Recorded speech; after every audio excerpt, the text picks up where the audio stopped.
Pythagoras प्रमेय का कथन है, एक समकोण त्रिभुज में कर्ण का वर्ग शेष दो भुजाओं के वर्गों के योग के बराबर होता है। तो हमें क्या क्या दिया है, यहाँ पर एक त्रिभुज दे दिया है, मान लेते हैं वहाँ त्रिभुज ABC है और उसका एक कोण, चूंकि समकोण त्रिभुज है इसलिए उसका एक कोण मान लेते हैं कि कोण भी समकोण है। आइए इसको ग्राफ के रूप में देखते हैं। यहाँ एक भुजा हमें दे दिया, दूसरी भुजा और ये तीसरी भुजा दे दिया, इसका नामकरण भी कर दिए BAC। अब इसके आगे हम देखते हैं कि कोण B समकोण है, तो कोण B को हमने समकोण भी बना दिए। हमें सिद्ध करना है कि कर्ण का वर्ग, चूंकि कोण B समकोण है तो उसकी सम्मुख वाली भुजा हुई AC, तो AC हमारा कर्ण बनेगा। तो AC का वर्ग बराबर लंब, AB लंब बना तो AB का वर्ग प्लस BC का वर्ग, BC हमारा आधार है। तो ये हमें सिद्ध करना है। रचना हम कर देते हैं कि शीर्ष B से भुजा AC पर BD लंब डालते हैं।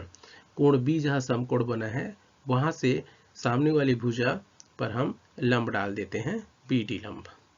आइए आगे बढ़ते हैं। इसकी अब हम उत्पत्ति करेंगे, तो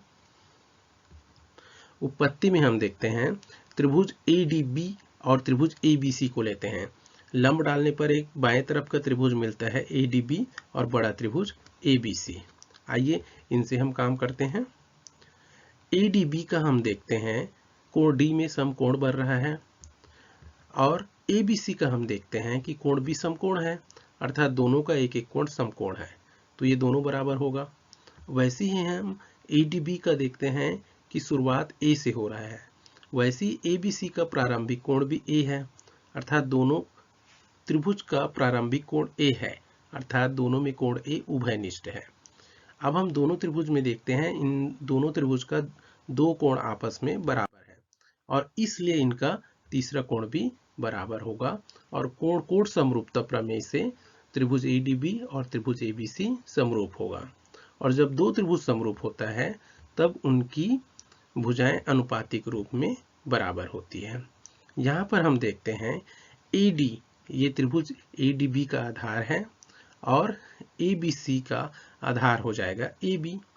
वैसे ही ADB त्रिभुज का कर्ण है AB और ABC त्रिभुज का कर्ण है AC, तो हम इन दोनों को अनुपातिक रूप में ले लिए।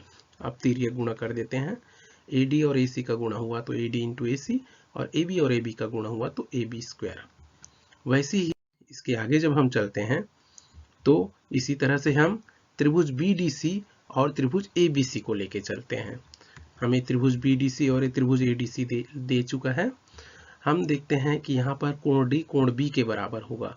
क्यों? क्योंकि कोण D भी समकोण है और कोण B भी समकोण है, तो दोनों का एक एक कोण बराबर हो गया। वैसे ही दोनों में कोण C देखते हैं उभयनिष्ठ है, क्योंकि BDC का अंतिम कोण भी C है और ABC का अंतिम कोण भी C है, अर्थात दोनों में उभयनिष्ठ कोण C है। जब दोनों का दो कोण बराबर है तो तीसरा कोण बराबर होगा और यहाँ समरूप होगा, और समरूप होगा तो इनकी संगत भुजाएं अनुपातिक रूप में बराबर होगी। तो BDC का आधार हुआ DC, इसके अनुपात में ABC का आधार ले लिए BC। वैसे ही BDC का कर्ण हुआ BC और ABC का कर्ण हुआ AC। अब हम यहाँ पर तिर्यक गुणा करते हैं। DC का AC के साथ गुणा हो गया और BC और BC का गुणा हुआ तो BC स्क्वायर हो गया। अब समीकरण 1 और 2 को जोड़ देते हैं। बायां पक्ष से जुड़ा, दायां पक्ष से जुड़ा। बायां पक्ष में हम देखते हैं कि AC कॉमन दिख रहा है, तो AC को कॉमन निकाल दिए, बच गया, उसको ब्रैकेट के अंदर में रख दिए।